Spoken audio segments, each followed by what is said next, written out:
ప్రశ్న ఛానల్ జోషప్ రావణ్ ఇతని యొక్క కమ్యూనిటీ ఏదో చెప్తున్నారు. ఇయన్నీ పక్కన పెడితే నిన్న అతనైతే అరెస్ట్ చేశారు.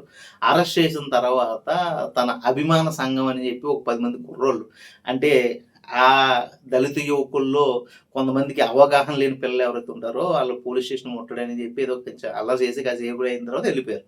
ఇదంతా పక్కన పెడితే నిన్న సాయంత్రం అతన్ని జడా శ్రావణ్ అనే వ్యక్తి వచ్చి అంటే ఆయన రిటైర్డ్ జడ్జి. ఇప్పుడు ఈ సంఘానికి ఇప్పుడు ఆయనే లీడు వహిస్తున్నాడు. జేబీఎం పార్టీ ఏదో పెట్టుకున్నట్టు. అతను వచ్చి అయితే మాత్రం జ్యుడిషియల్ కోర్టులో అయితే అతని మీద బెయిల్ సబ్మిట్ చేస్తే అతనికి బెయిల్ వచ్చింది. బెయిల్ వచ్చి రాగానే ఇమ్మీడియేట్‌లీగా తన మీద ఉన్న ఒక పాత కేసు మీద మళ్ళీ జోషప్ రావణ్ అయితే అరెస్ట్ చేశారు. ఆ పాత కేసు ఏంటంటే గతంలో పిఠాపురంలో ఒక ఇద్దరు చిన్నపిల్లలు స్కూల్లో గొడవ పడితే ఆ గొడవ కాస్త పెద్దోళ్ళ దగ్గరికి వెళ్ళేటప్పటికి కులం గొడవ కింద మార్చేసుకున్నారు.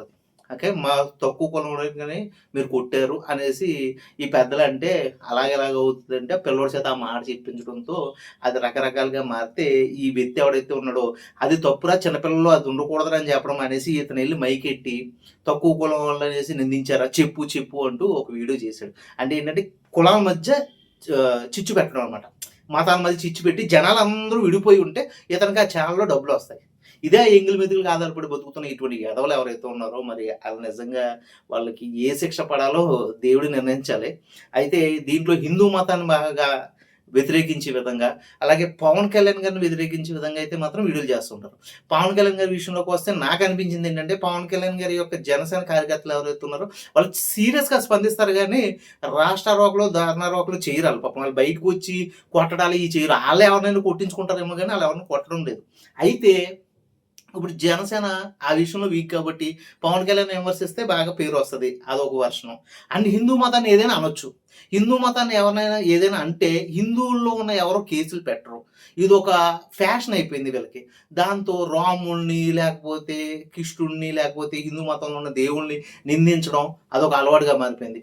దీనికి ఈ మధ్య కాలంలో ఈ జోసెఫ్ రావణ వ్యక్తి ఎవరైతే ఉన్నాడో బాగా ఈ విషయాల మీద హైప్ తెచ్చుకుంటూ ఇలా ముందుకెళ్తున్న క్రమంలో నిన్న అతని మీద కేసు పెట్టడంతో ఆ కేసు కాస్త నిన్న బెయిల్ రావడంతో మళ్ళీ ఆ కేసు కాస్త ఇది పిఠాపురంలో ఇద్దరు చిన్నపిల్లలు గొడవ మళ్ళీ అరెస్ట్ చేశారు. ఈ రోజు అది మరి జ్యుడిషియల్‌కి వెళ్తుందండి. సాయంత్రం మరి మొత్తం బెయిల్ వస్తుందా రాదనేది పక్కన పెట్టేస్తే ఇందులో ఇలాంటి వ్యక్తులు ఎవరైతే ఉన్నారో వాళ్ళకి కఠినంగా శిక్ష పడే విధంగా మన చట్టాలు ఉన్నా కూడా అమలు చేయలేని ఈ పెద్దల్ని మాత్రం నేను విమర్శిస్తానండి. ఎందుకంటే అతనికి మీకు తేడా లేకుండా పోయిందండి ఇప్పుడున్న కూటమి ప్రభుత్వానికి.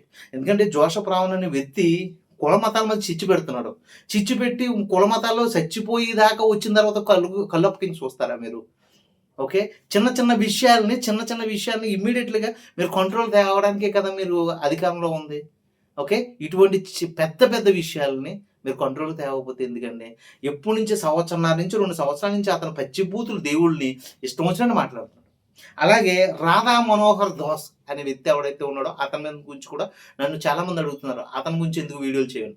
ఖచ్చితంగా అతను కూడా శిక్షించాలి. రాధా మనోహర్ దాస్ మీరు హిందూ మతాన్ని రిప్రజెంట్ చేస్తే చేసుకోండి.